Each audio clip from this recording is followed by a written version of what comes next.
It's time for Chad's Recovery Corner, where recovery's just around the corner. It's time for Chad's Recovery Corner, which nobody can deny. Hello, and welcome to Chad's Recovery Corner, where Dasha is making a special appearance. She doesn't have much to contribute, but she's here. I hope everyone is having a lovely Sunday and getting a chance to go out and be in the sunshine, even though it's a little bit nippy outside. I wasn't necessarily going to do Chad's Recovery Corner right now, but Dasha was in my lap moments ago, but she felt like, oh, and there's Dasha's butthole.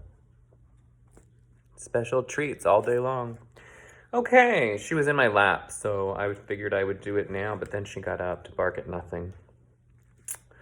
So March 7th, how about that, March?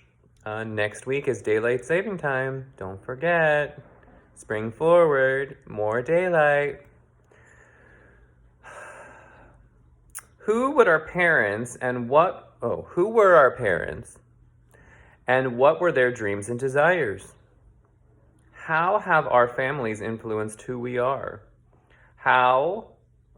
As people with lesbian, gay, bisexual, or transgender identities, some of us, many of us have defined ourselves differently from the way our family members have. This is also true of some who are recovering from addictions. We may experience our families as having rejected us. We, in turn, may have rejected them. That's right, Dasha.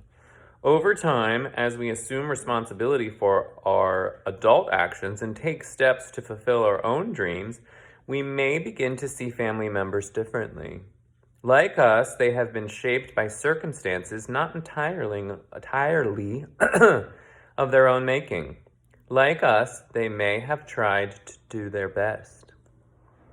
Understanding the context for their limitations, we may see them with greater compassion. Anger and alienation may lessen, and forgiveness may begin to be possible.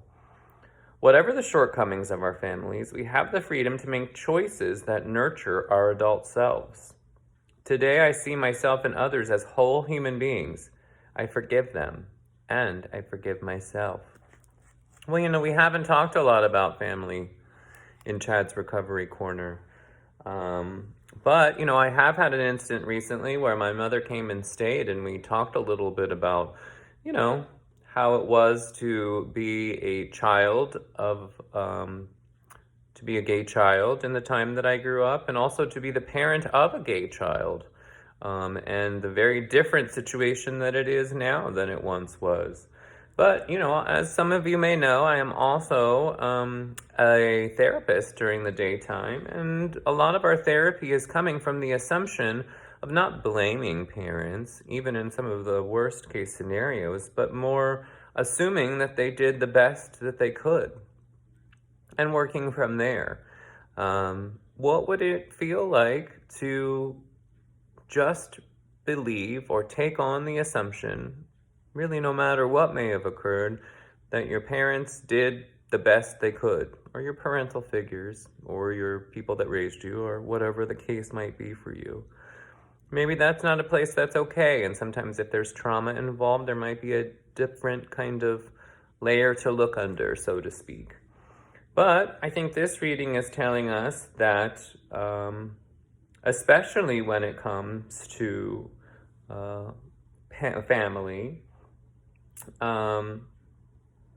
that we are now kind of trying to nurture our adult self, and in turn, nurturing that child of whatever kinds of experience we have made in the developmental time. And what would it look like, and what would it be like to be able to completely forgive all of the things that we may be still holding on to about our parents, and in turn forgiving ourselves? That's a hell of a lot of forgiveness, which isn't always easy.